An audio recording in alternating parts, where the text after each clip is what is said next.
My name is Bill Greuel. I am CEO of Protein Industries Canada.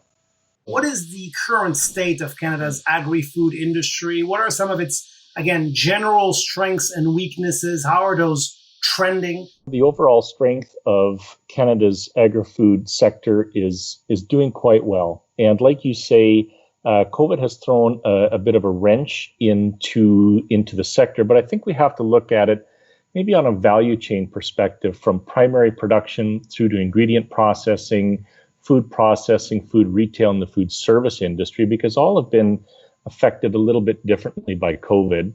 You know, the primary production harvest is underway right now in Western Canada. Crop production volumes have been steadily growing over the last 10 years.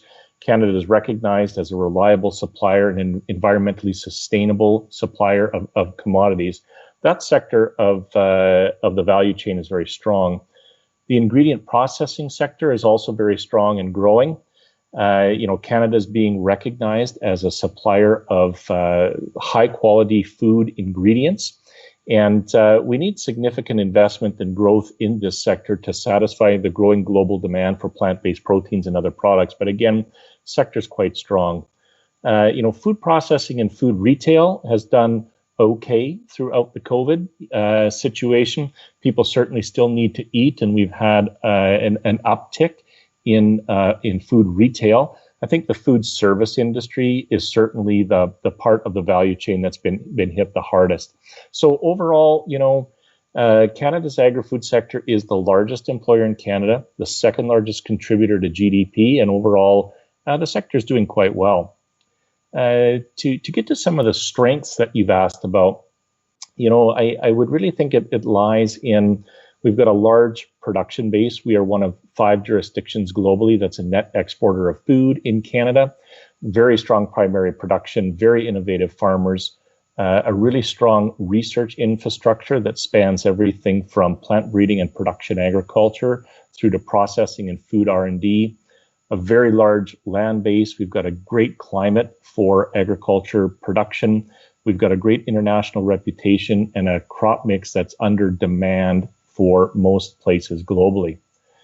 On the weaknesses side, part of what we're trying to do at Protein Industries Canada is spur on investment in innovation, because we are falling behind some other jurisdictions globally on our investments in innovation. I think one of the weaknesses we have is a lack of processing infrastructure, both for ingredient and consumer packaged goods. Canada is a small market, so we don't have a lot of processing for the domestic market, and so we do need investment there. Certainly, we've got a regulatory system in Canada that needs to keep pace with the speed of innovation that's happening in the agriculture and food processing sector. And like most industries, we're suffering a bit in agri-food from a lack of talent and skills and some labor force challenges that we're facing to grow the sector. Now we're going to start narrowing in a little bit more on Regina/Saskatchewan as a place for investment. As you mentioned, there is a certain need, so perhaps you could focus on the need specifically for Regina/Saskatchewan. A little bit on its attractiveness as well, and what are the competitive advantages more specifically, even within Canada?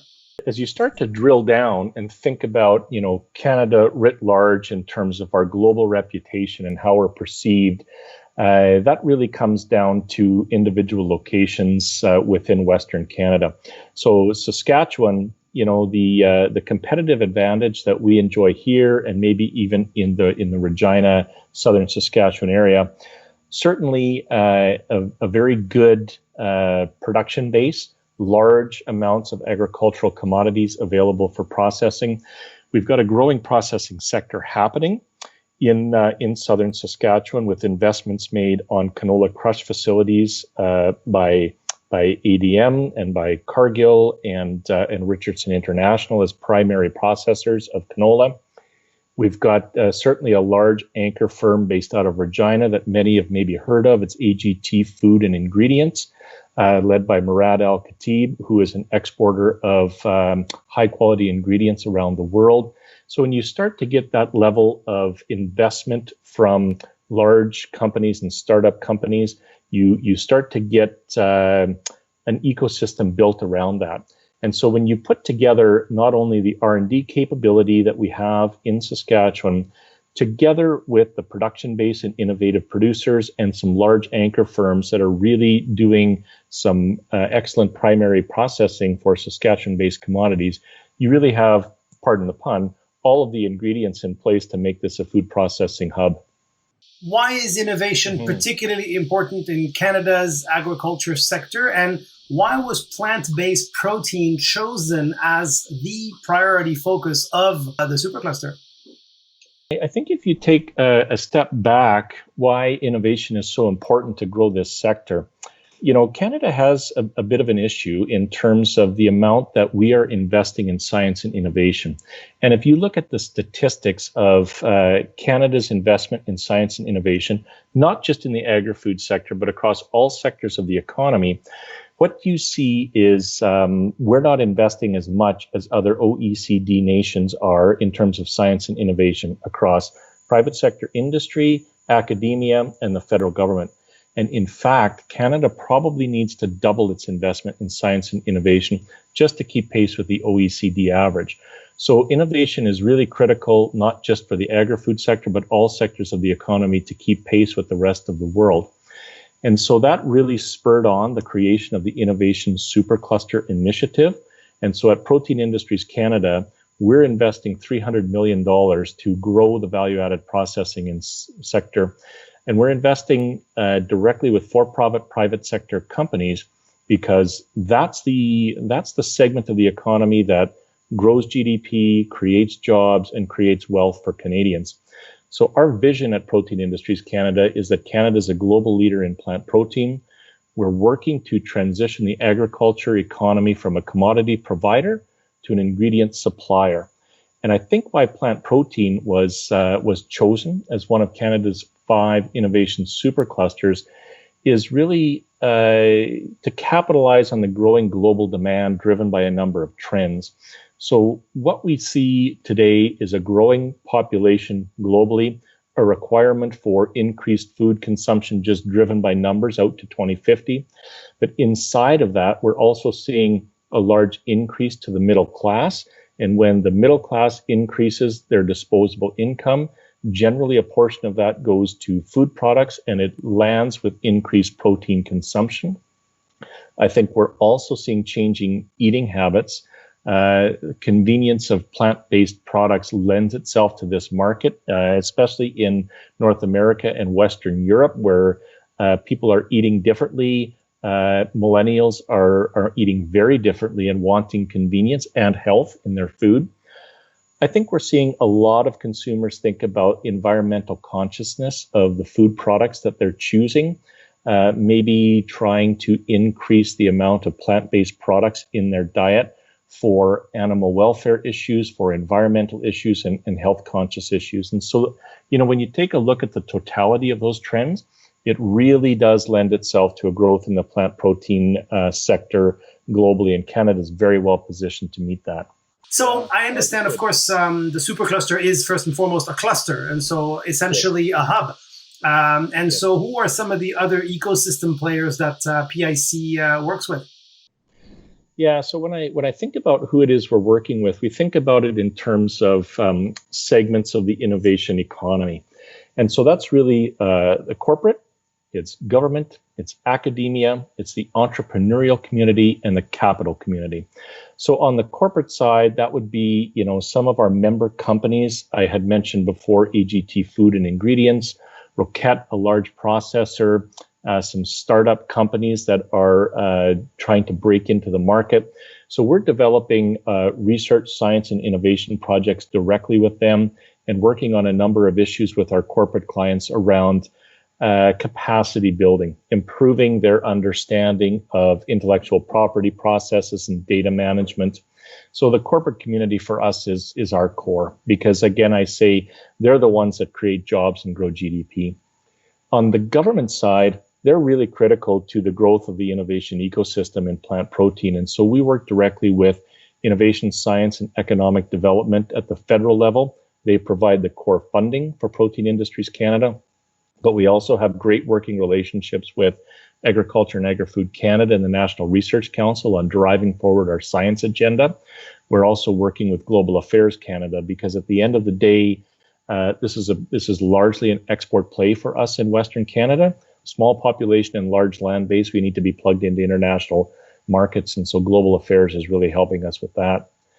On the academic side, we've got 33 different academic institutions already involved in science and innovation projects with Protein Industries Canada, spanning everywhere from UBC, the University of Alberta, Saskatchewan, Manitoba, and some universities out in central Canada as well. And so we've got a really good cover of the academic institutions, and that's critical for us to grow out the plant-based protein ecosystem because they've got access to research and students, and they're also training the next level of scientists that will be critical for the growth of the sector. On the entrepreneur community, we're really dealing with a lot of startup companies that are either early stage revenue or pre-revenue.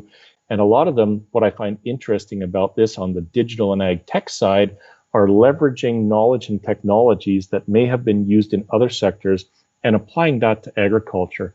We recently announced a project just last week here in Regina, a $26 million investment looking at utilizing artificial intelligence, drone technology, and high-frequency cameras to apply herbicides to weeds at a very targeted perspective. So that's the application of science outside of agriculture, bringing that in. And that's really why we need the entrepreneurial community around. And finally, the capital community. This is a critical one for us. We need capital to grow the value-added processing sector in Western Canada. The statistics on the investment of venture capital into the prairies is quite low. Only about 3% of Canada's VC funding flows into the prairie region, and only a portion of that flows into agriculture. So we've started to engage the capital community to make sure they're aware of the opportunities that we have around growing the agri-food sector, and they will feature very prominently in the go-forward work that we're doing at Protein Industries Canada. What is the availability of talent in the agri-food sector in Canada today? And what is being done to train, attract, and retain top talent? So I think there's two things. So value-added processing in agriculture, you need both a pool of unskilled or lightly skilled labor, and then a highly technical series of labor and food scientists and food engineering. So and you need both to be successful, right? And so I would say what's being done on both of those sides is in trying to improve the knowledge and recognition that food processing is a good place for employment. And I think we're going to see that increase over time in Western Canada as recognition that this is a very strong industry and will grow. On the more technical and specialized side of labor, a few things. So one of the goals of Protein Industries Canada certainly is to work with academic institutions. And I think I might have mentioned before, we've got about 33 academic institutions involved in Protein Industries Canada projects to date. They're helping train the next level of scientists at the master's and the PhD level. We're trying to increase the level of students that are being trained on food science and food engineering. We're opening up discussions with other markets globally around talent exchanges, mostly in the Netherlands. They've got a great Wageningen University and Food Valley that pumps out many PhDs per year, thinking about maybe a strategic relationship to bring some of those people to Canada. Even in our Protein Industries Canada projects, what we've done is at sometimes supported foreign costs associated with those projects to bring talent to Canada, train the next level of people in real time working on the R&D projects that we're doing. So I think there's quite a lot going on, especially on that side of the highly technical, highly trained people. And the Protein Industry Canada projects, they all have that as an objective in terms of growing the next level of talent.